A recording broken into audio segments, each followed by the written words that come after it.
বন্ধুরা, ঘরে থাকা সামান্য উপকরণে গোবিন্দভোগ চাল ও পাকা তাল দিয়ে ডিম চিনি ছাড়া দুর্দান্ত স্বাদের জালিদার নরম স্পঞ্জি কেক তৈরি করা যায়।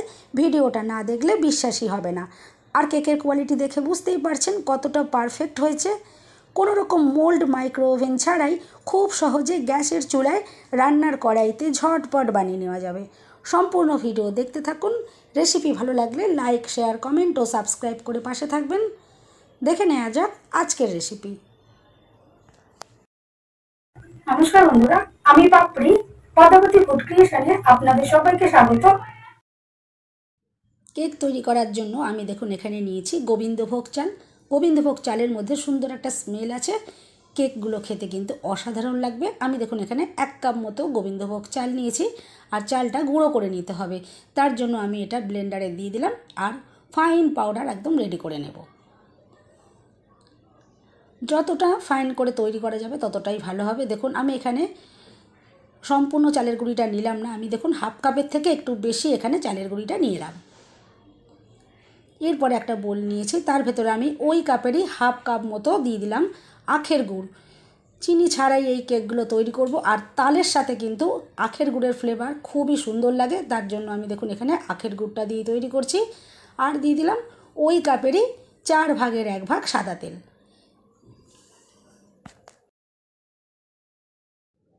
এরপরে ভালো করে একটু মিশিয়ে নিচ্ছি। দেখুন এভাবে একটু ভালো করে আমি মিশিয়ে নিলাম। আখের গুড়ের মধ্যে অনেক সময় একটু দলা দলা ভাব থাকে, এভাবে একটু তেলের সাথে মিশিয়ে নিতে হবে। এরপরে আমি যে চালের গুঁড়িটা রেডি করেছিলাম হাফ কাপের থেকে একটু বেশি, আমি এখানে যে চালের গুঁড়িটা রেডি করেছিলাম দেখুন চালের গুঁড়িটা দিয়ে দিচ্ছি। আর দিয়ে দেবো ঠিক ওই একই মাপেরই ময়দা। আর দিয়ে দিচ্ছি ওই কাপেরই হাফ কাপ দেখুন তালের পাল্প।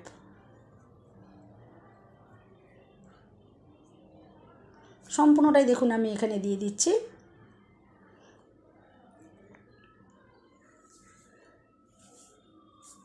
এরপরে আমি নিয়েছি লিকুইড দুধ। এই দুধটা আগে থেকে জাল দিয়ে তারপর ঠান্ডা করে নিয়েছি।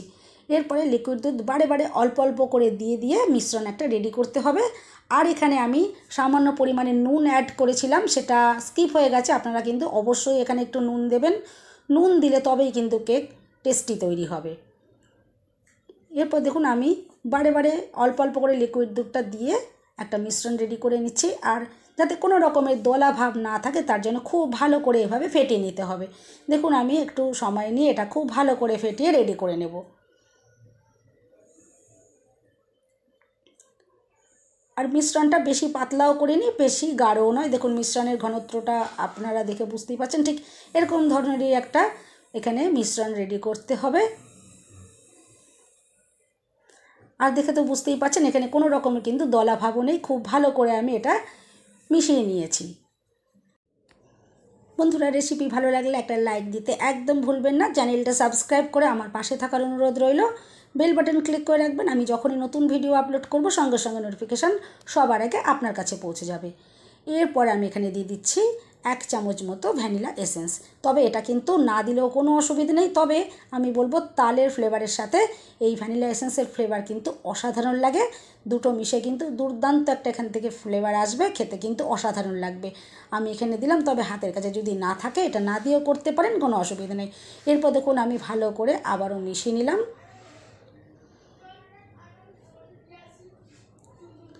এরপরে আমি এটা একটু সাইডে সরিয়ে রেখে দিচ্ছি, ততক্ষণে বাকি কাজগুলো একটু করে নিতে হবে। দেখুন আমি একটু চাপা দিয়ে এটা সাইডে রেখে দেব।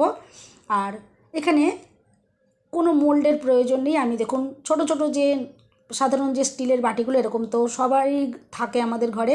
দেখুন আমি এরকম ছোট ছোট স্টিলের বাটিগুলো নিয়েছি। কেকের মোল্ডের কোনো রকমেরই প্রয়োজন হবে না। আর বাটির মধ্যে আমি দেখুন একটু সাদা তেল এভাবে ব্রাশ করে দিচ্ছি, যাতে কেকগুলো যখন তৈরি হয়ে যাবে খুব সহজেই এখান থেকে বের করে নিয়ে যায়। আর কোনো রকমের বাটার পেপারও এখানে দেওয়ার কোনো রকমেরই প্রয়োজন পড়বে না, জাস্ট একটু সাদা তেল মাখিয়ে নিলেই হয়ে যাবে। দেখুন বাটিগুলোকে আমি এভাবে রেডি করে নিয়েছি। এরপরে যে মিশ্রণটাকে দেখুন আমি রেডি করে নিয়েছিলাম, এই মিশ্রণটাকে আমি আবারও নিয়েছি। আর এখন দেখুন এখানে দিয়ে দিচ্ছি 1 প্যাকেট ইনো। এখানে কিন্তু বেকিং পাউডার, বেকিং সোডা দেওয়ার কোনো রকমেরই দরকার পড়বে না। আর ইনো যাতে অ্যাক্টিভ হয়ে যায়, দেখুন 1 চামচ আমি এখানে দিয়ে দিলাম ভিনিগার। এতে কিন্তু এই ব্যাটারটা ভীষণ ফ্লাফি হয়ে উঠবে, কেকগুলো খুবই স্পঞ্জি তৈরি হবে। এরপর দেখুন খুব ভালো করে একদিক থেকে এভাবে ঘুরিয়ে ঘুরিয়ে মিশিয়ে নিতে হবে। উল্টো পাল্টা দিক থেকে ঘোরালে কিন্তু কেক কখনোই স্পঞ্জি ফ্লাফি তৈরি হবে না। ঠিক এইভাবে যেদিকেই ঘোরান না কেন একদিক থেকে ঘুরিয়ে ঘুরিয়েই কিন্তু এই মিশ্রণটাকে রেডি করে নিতে হবে। আর মিশ্রণটা দেখে তো বুঝতেই পারছেন যে কতটা এটা ফ্লাফি হয়ে উঠেছে, কেকগুলো কিন্তু অসাধারণ তৈরি হবে। এভাবে এই মিশ্রণটা এখন একদম রেডি হয়ে গেছে। আর আমি আগে থেকে একটা কড়াইও কিন্তু গরম করতে আগে থেকেই বসিয়ে রেখে দিয়েছি। আর ইনো মেশাবার পরে কিন্তু বেশিক্ষণ আর ওয়েট করা যাবে না, সঙ্গে সঙ্গে কিন্তু বাটির মধ্যে এগুলোকে রেডি করে নিয়ে বেক করে নিতে হবে, নাহলে কিন্তু ইনোর অ্যাক্টিভ ভাব নষ্ট হয়ে যাবে, তাহলে কিন্তু কেক আর ফুলবে না। এরপরে দেখুন আমি একে একে বাটিতে কিছুটা পরিমাণে মিশ্রণ দিয়ে দিচ্ছি, আর একটু করে জায়গা আমি ফাঁক রেখে দিচ্ছি। কেক যখন রেডি হয়ে যাবে সম্পূর্ণ বাটি কিন্তু ভর্তি হয়ে যাবে, অনেকটাই কিন্তু ফুলে উঠবে, সেই জন্য জায়গা কিন্তু ফাঁকা রাখতে হবে। আমি খানিকটা জায়গা ফাঁক রেখে রেখে দেখুন মিশ্রণগুলো দিয়ে বাটিগুলোকে রেডি করে নিচ্ছি। দেখুন একে একে প্রত্যেকটা বাটিতেই আমি দিয়ে দিচ্ছি। আমি এখানে ছোট ছোট বাটিতে করেছি, তবে আপনারা যে কোনো একটা বড় জায়গাতেও কিন্তু এই কেকটা সেট করে নিতে পারেন। দেখুন প্রত্যেকটা বাটি রেডি করা হয়ে গেছে, একটু একটু আমি ফাঁকা রেখে দিয়েছি যাতে ফুলে উঠতে কোনো রকমের অসুবিধে না হয়। আর এরপরে কেকগুলো যাতে দেখতে আর খেতে সুন্দর লাগে তার জন্য আমি উপর থেকে একটু দেখুন কাজু আর পেস্তার কুচি এভাবে দিয়ে দিচ্ছি, যাতে কেকটা দেখতেও খুব সুন্দর লাগে আর খেতেও কিন্তু অসাধারণ লাগবে। দেখুন কেকের বাটিগুলো এখন একদম রেডি হয়ে গেছে। আর আগে থেকে আমি কড়াইটাও গরম করতে বসিয়ে রেখে দিয়েছিলাম, এদিকে মিনিট 5 কিন্তু কড়াইটা গরম করে নিতে হবে। 5 থেকে 7 মিনিট গরম করে নিলেই কিন্তু কড়াইয়ের ভেতরটা খুবই হিট হয়ে যাবে, কেকগুলো কিন্তু দুর্দান্ত তৈরি হবে। দেখুন এভাবে একটা চাপা দিয়ে আমি কড়াইটা আগে থেকে এটা গরম করে নিয়েছি। এখন দেখুন ঢাকনাটা খুলে নিলাম। আর এখানে স্ট্যান্ড দেওয়ার কোনো রকম দরকার পড়বে না, যেহেতু এই থালাটা যেটা বসাচ্ছি এটা কিন্তু কড়াইয়ের সাথে নিচের সাথে ঠেকছে না, সেই জন্য স্ট্যান্ডের কোনো প্রয়োজন পড়লো না, শুধু থালাটা আমি বসিয়ে দিলাম। আর একে একে কেকের বাটিগুলো দেখুন থালার ওপরে বসিয়ে দিচ্ছি। আর এভাবে বসিয়ে দেওয়ার পর উপর থেকে আমি আবারও চাপা দিয়ে দেব।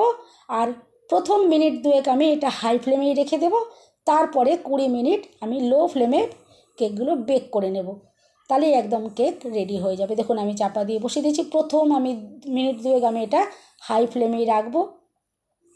আর এরপর দেখুন টোটাল আমি 22 মিনিট পর আপনাদেরকে দেখাচ্ছি, তবে কারোর ক্ষেত্রে কিন্তু একটু সময়টা কম বা বেশিও লাগতে পারে। আর একটা ছুরি দিয়ে দেখুন আমি একটু চেক করে দেখে নিলাম, ছুরির গায়ে কোনো রকম ব্যাটার আটকায়নি, তার মানে কেক একদম পারফেক্টভাবে রেডি হয়ে গেছে। আমি দেখুন একে একে কেকগুলোকে নামিয়ে নিচ্ছি। আর ঠান্ডা হয়ে যাওয়ার পর তবেই কেকগুলোকে এই বাটির থেকে বার করা যাবে, কারণ গরম অবস্থায় কেক বার করতে গেলে ভেঙে যাবে। দেখুন এখন একদম সম্পূর্ণ ঠান্ডা হয়ে গেছে, বাটির থেকে আমি বার করে নিচ্ছি। আর দেখাচ্ছি যে দেখুন দেখে তো বুঝতেই পারছেন যে কতটা স্পঞ্জি ফ্লাফি তৈরি হয়েছে। আর কেকের গাগুলো দেখে তো বুঝতেই পারছেন যে কতটা জালিদার তৈরি হয়েছে।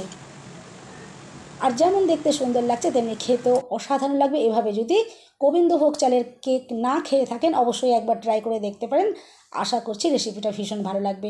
এভাবে বানিয়ে কিন্তু বাচ্চাদের স্কুলের টিফিনের জন্যও দিতে পারেন, বা এমনিতেও বাড়ির প্রত্যেকেই কিন্তু এটা ভীষণই পছন্দ করবে, খেতে কিন্তু অসাধারণ লাগবে, সকালে চায়ের সাথে খেতে দুর্দান্ত লাগবে। দেখুন একটা কেক আমি একটু কেটে দেখিয়ে দিচ্ছি, যে ভেতরটা তো দেখে বুঝতেই পারছেন যে কতটা জালিদার আর স্পঞ্জি তৈরি হয়েছে। বন্ধুরা রেসিপি ভালো লাগলে একটা লাইক দিতে একদম ভুলবেন না, চ্যানেলটা সাবস্ক্রাইব করে আমার পাশে থাকার অনুরোধ রইল। সবাই সুস্থ থাকবেন, ভালো থাকবেন, দেখা হবে নেক্সট ভিডিওতে।